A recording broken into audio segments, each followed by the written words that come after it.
It all began with a murder. An accidental murder, but a murder nonetheless.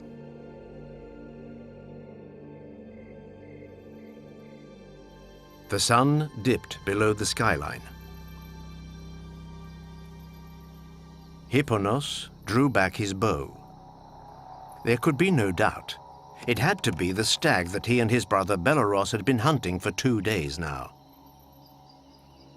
Hipponos held his breath. The arrow flew. Immediately, a cry rang out. Not the cry of an animal, though. This was the howl of a human. A few strides away from Hipponos, a silhouette collapsed face down in the earth. Not a stag, but a man. Hipponos leaned over the body and immediately knew it to be that of his brother Bellerophon. A horrified expression spread across his face. All was lost, because he who kills his brother will not only be condemned by his fellow men, but also cursed by the gods. So he would no longer call himself Hipponos. From now on, he would be Bellerophon, meaning the killer of Bellerophon. Having buried his brother, Bellerophon lay across the tomb and stared at the ground. How would he ever obtain the gods' forgiveness? All the more so as, up on Olympus, some would say that this crime was bound to happen sooner or later. Who was Bellerophon? He was, in fact, the grandson of a mortal, one of the biggest criminals of all time, Sisyphus. Sisyphus the cunning, Sisyphus the liar. To punish him for his tricks and lies, Zeus compelled him to push a huge rock up to the summit of a hill, from which it would forever fall back down again. Bellerophon dreamed of adventure. He dreamed of matching the greatest heroes. Now it was all over. He would be banished.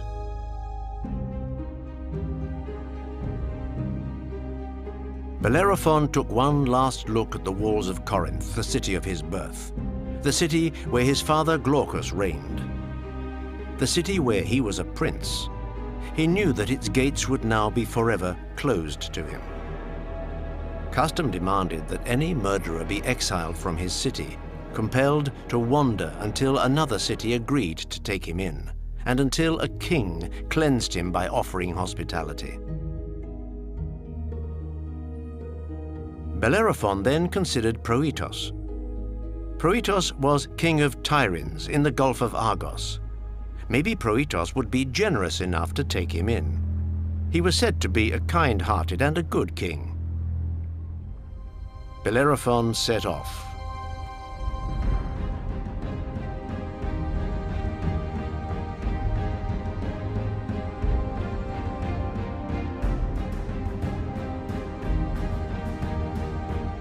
Moved by Bellerophon's account of the tragedy he had suffered, Proetos duly offered him a home in his palace.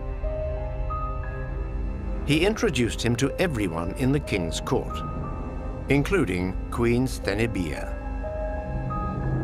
Unbeknownst to him, Proetos had just unwittingly written the first act of an even greater tragedy. One night, while Bellerophon slept, the door opened. A silhouette crossed the room and slipped into his bed. It was Queen Sthenebia. Bellerophon gave a start. The queen declared her undying love for him, covering him with kisses. She loved him. She had loved him from the first moment. The poor young man panicked and backed off. But Queen Sthenebia insisted, trying to wrap her arms around him. Bellerophon was indignant. It was out of the question for him to betray the hospitality of Proetos. He told Sthenebia to go and stop bothering him. The humiliated queen departed, looking black as thunder. It was clear that she had not had her last word.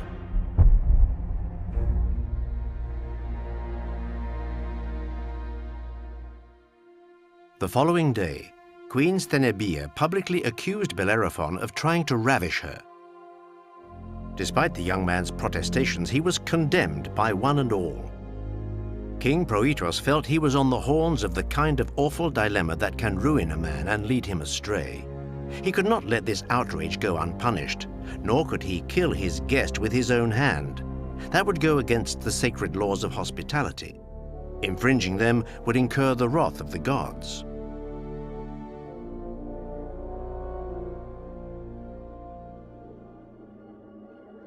Then he had an idea. Proetos asked Bellerophon to take a message to his stepfather, Iobates, king of Lycia. Grateful to escape so lightly, the young man accepted the assignment. Little did he know, he had just signed his death warrant. When he arrived at the court of King Iobates, Bellerophon was warmly greeted. His first 9 days there were filled with festivals and banquets. Only on the 10th day did Iobates decide to unseal the message that Bellerophon had brought with him. What he discovered inside mortified him. Proetos had written, "Pray remove the bearer from this world. He attempted to violate my wife, your daughter." But like his son-in-law, Iobates was loath to punish Bellerophon. One cannot kill a guest without offending the gods. Nevertheless, a solution had to be found. So he offered Bellerophon a mission: to kill a fearsome monster that had terrorized his kingdom for many years, a monster born from the amorous entanglements of the cruelest demons in hell. A wicked creature endowed with 3 heads: the head of an avaricious lion, the head of a goat spitting flames, and the head of a fire-breathing dragon. It was known as the Chimera. Bellerophon accepted the challenge. He felt no fear, seeing only an opportunity to prove his worth. How long he had waited for this moment. From an early age, he had dreamed of becoming a hero. He yearned to go down in history, for his name to be the stuff of legend. To be mentioned in the same breath as his idol Perseus, the demigod born of Zeus's love affairs, who had won glory by cutting off the head of Medusa the Gorgon. He had to find a way to take on the Chimera without being devoured by fire. If he attempted to attack from the rear, he would almost certainly be swept away by its colossal tail. Bellerophon decided to consult a seer. He was told that the only way to overcome the monster would be from the air. And to that end, there was only one solution: to capture and tame Pegasus, the fabulous winged horse, the white steed so beloved of the Muses and said to be indomitable. Pegasus. At last, Bellerophon was going to follow in the footsteps of his heroes, the valiant Perseus, Jason, Orpheus, Heracles. Rumor had it, the seer told him, that Pegasus lived with the Muses on Mount Helicon.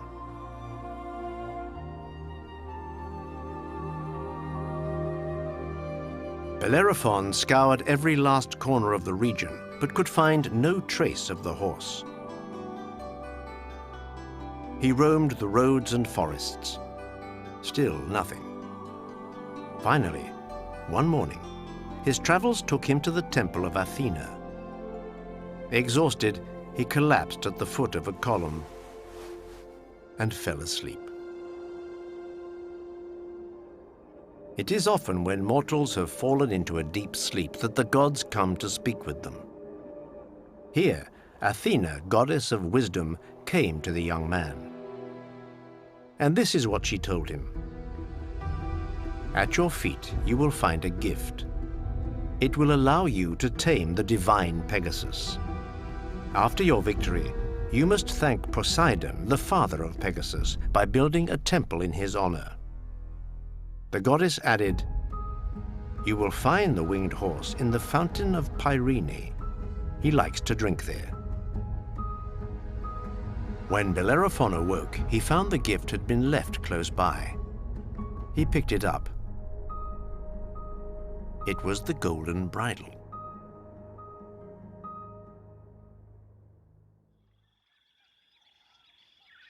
Bellerophon made his way back along the road to the place indicated by the goddess, the fountain of Pyrene. It was a magical fountain said to be created from the tears of Pyrene, the girl of the river Asopos, mourning the death of her son inadvertently killed by the goddess Artemis. Athena was right. Pegasus was indeed there.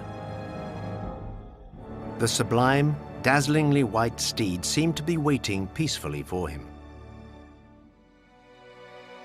Bellerophon edged closer and carefully slipped the gold bridle onto him. After a moment's hesitancy, he mounted the horse.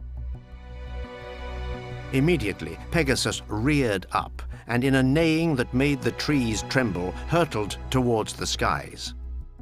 Up he soared, flying high over the clouds, a formidable messenger. Bellerophon let the steed ride free. Pegasus carried Athena's protégé towards the den of the Chimera.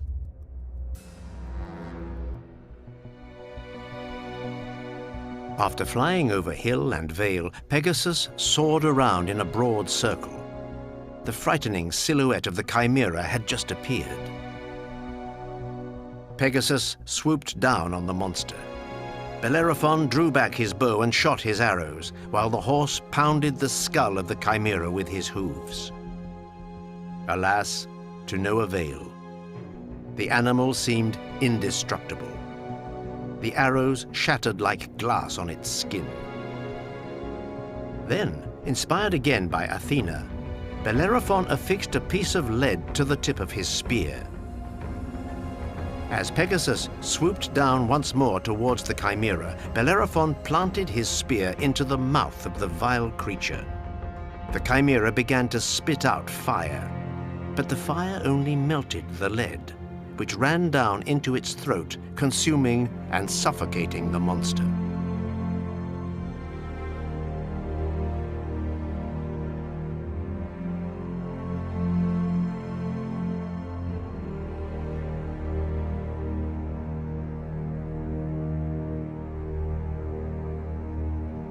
The battle was over.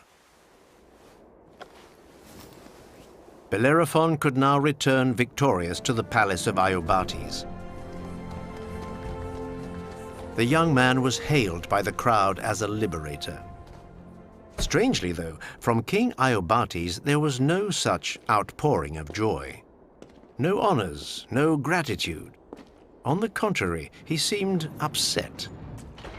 And with good reason. Bellerophon had to pay for the outrage he had perpetrated on his son-in-law and daughter.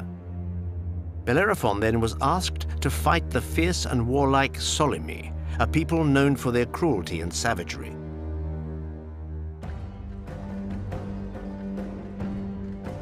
The young man set off once again.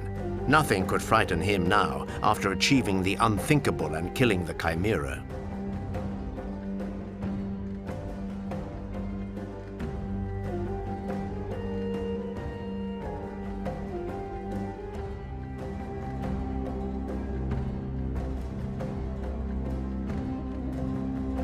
Again, with the help of the loyal Pegasus, Bellerophon managed to vanquish the barbarians. He withdrew, leaving behind him a battlefield in ruins, littered with hundreds of bodies. Iobates was distraught. He began to wonder about the true origins of this young man. He was the son of Glaucus, but some were given to understand that his real father might be Poseidon, master of the seas and oceans. If so, Bellerophon would be of a divine nature. No matter, he must die. No sooner had Bellerophon returned to the palace than Iobates dispatched him to fight the Amazons. The Amazons were fearsome, warlike women who terrorized the population. Rumors about them were rife. It was said that they were the descendants of Ares, the god of war, and the nymph Harmony, and that Amazons slaughtered their male children at birth or made them lame or blind in order to use them as servants. It was also said that they cut off their right breast, the better to draw back their bows, and were practically invincible in battle. All this in no way scared Bellerophon. Sitting astride the haughty Pegasus, he polished off the warriors in no time.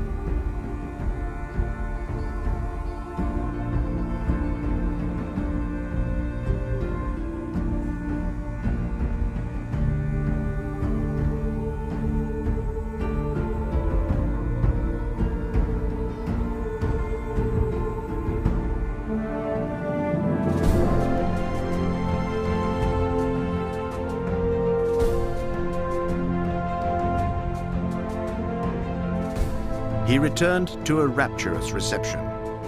The people of Lycia were in a frenzy, singing his praises.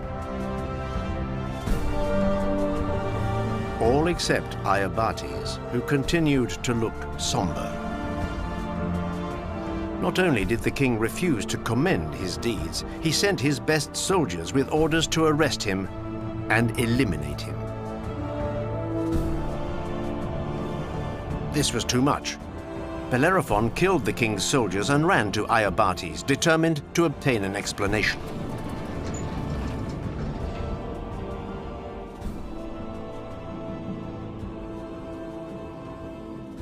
Iobates laid down his weapon. He was now convinced that Proetus must have been mistaken about the attempted rape of Sthenebia. He showed Bellerophon the message from Proetus, ordering that he should be killed, before giving a humble bow. Bellerophon was blessed. Any man able to mount the indomitable Pegasus, vanquish the Chimera, decimate the Solymi, and drive the Amazons out of the country could only be the son of a god. There could be no doubt that in his veins ran the noble and powerful blood of the divinity Poseidon. Iobates went even further. To prove his admiration, he gave his own daughter to Bellerophon in marriage and nominated him his successor. Word quickly spread around all Greece. Bellerophon was a demigod, the son of the god Poseidon, brother of the great Pegasus.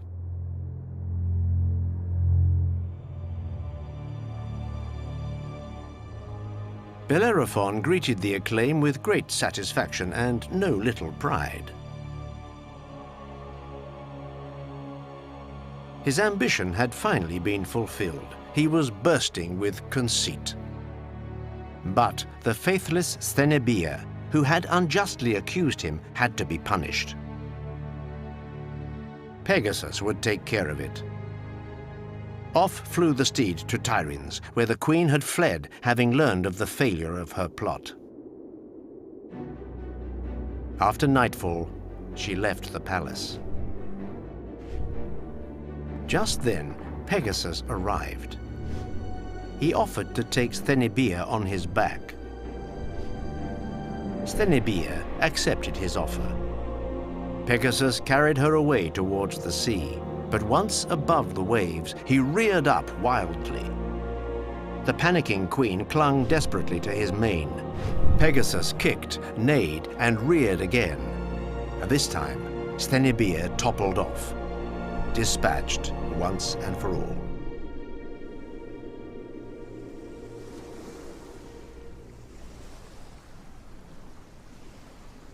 Bellerophon was finally fulfilled. His spouse, the daughter of King Iobates, gave him 3 children, and he ascended to the throne of Lycia. However, he was to make a mistake, a fatal error. The more his exploits were attributed to his bloodline with Poseidon, the more Bellerophon felt belittled and humiliated. He grew to detest this divine father who had been foisted upon him, and who prevented him from being acknowledged for the man he was, Bellerophon. Besides, Bellerophon does not believe a word of this rubbish. His father was not, nor had he ever been, a god. He was no more begat by Poseidon than he was by Apollo or Zeus. His father was Glaucus, a mere mortal, and he, Bellerophon, owed his victories only to his own skill and courage. To make sure everybody knew, he began to proclaim loud and clear to all and sundry that the gods had no business in the affairs of men. All that was only empty superstition. The gods had no hand in his glorious destiny. He, Bellerophon, son of a mortal, was as strong and as brave as any god.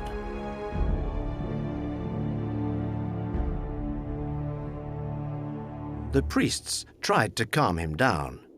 They pleaded with him to withdraw his blasphemous words. This sent Bellerophon into a fit of rage. Picking up a mace, he began to smash down the columns in the temple of Poseidon, one after the other. "The gods are nothing," he repeated. "My victories were mine, and mine alone, you hear? Mine alone."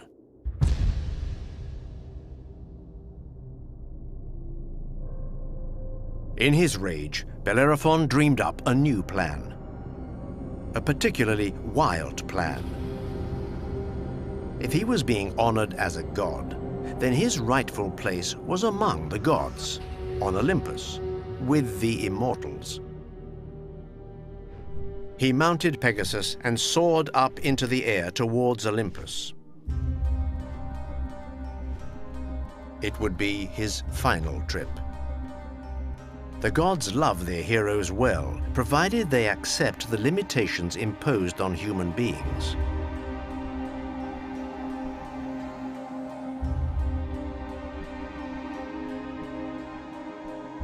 No sooner had Pegasus taken to the skies than Zeus emerged from his palace.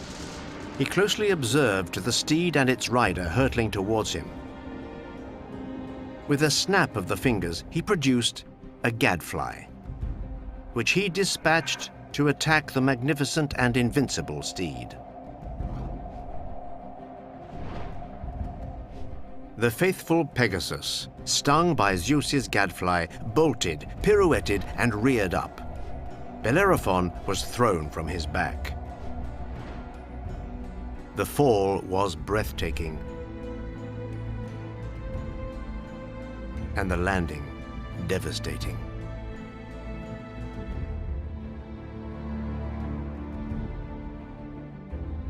Bellerophon crashed right into the middle of a thorn bush, which tore out his eyes. He was thought to be dead, but no. Zeus did not want him killed. The king of the gods regarded death as too slight a punishment for the sin of pride committed by Bellerophon. When the young man rose to his feet, he was blind and lame. Distraught and haggard, he began to limp along the first road he came across.